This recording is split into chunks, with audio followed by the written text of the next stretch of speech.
एक बुढ़िया रहती है, उसका एक बेटा बहू रहता है। कार्तिक मास जब आती है तो ये बुढ़िया अपने बेटे और बहू से कहती है कि मुझे कार्तिक मास रहना है, तो मुझे इसके लिए गंगा के तट पर ही प्रवास करनी पड़ेगी।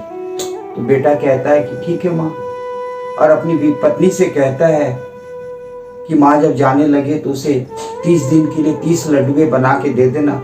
जब कार्तिक स्नान करके आएगी तो वह लड्डू खा करके पानी पी लिया करेगी। उसके बहू ने ऊपरी मन से 30 लड्डू बना करके बुढ़िया को जाते समय दे दी। वह बुढ़िया गंगा के तीर पर जा करके प्रवास लिए है और नित्य प्रतिदिन वह ब्रह्म मुहूर्त में उठ करके गंगा स्नान करके आने बहू की दी हुई लड्डू खाने को तैयार हुई है। तभी एक बंदर आ जाता है। वह बंदर कोई साधारण बंदर नहीं, स्वयं हनुमान जी बानर का रूप धारण करके आए रहते हैं। तो यह बुढ़िया से के हाथ से लड्डू छीनने का प्रयास करने लगते हैं। यह बुढ़िया बड़े प्यार से उस बानर को लड्डू खिला देती है।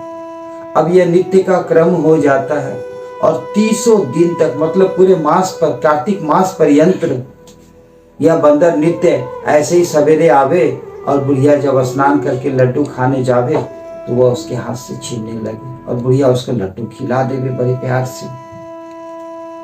मास जैसे ही समाप्त हुआ है तो हनुमान जी वहां प्रकट हो गए और उस बुढ़िया से कहें कि मैं तुमसे अति प्रसन्न हूं और तुम जिस झुग्गी मरैया में रहती हो उसकी जगह उन्होंने तुरंत एक सुंदर महल खड़ा कर दिए और नाना प्रकार के सभी सुख साधन की व्यवस्था उस महल में करवा दी। अब यह बात बहू के मन में अति भा गया। वह सोची कि मेरी माँ को भी मैं ऐसे ही धनवान बना दूंगी। उसने अपनी माँ से कही और अगले बरस जब कार्तिक मास आई तो अपनी माँ के लिए मस्त एकदम काजू बादाम आदि आदि डाल करके अच्छा सा लड्डू बनाई। 30 लड्डुएं बना करके अपनी माँ को दे दी। उसकी माँ चले गई गंगा के तट पर और जा करके प्रवास करी और सुबह जब स्नान करके जब वह आई है तो वहां पर हनुमान जी पुनः बानर के रूप में आ गए और लड्डू छीनने का प्रयास किए, किंतु इसकी जो सास रहती है वह क्या करती है, उस बानर को पत्थर मार करके भगा देती है।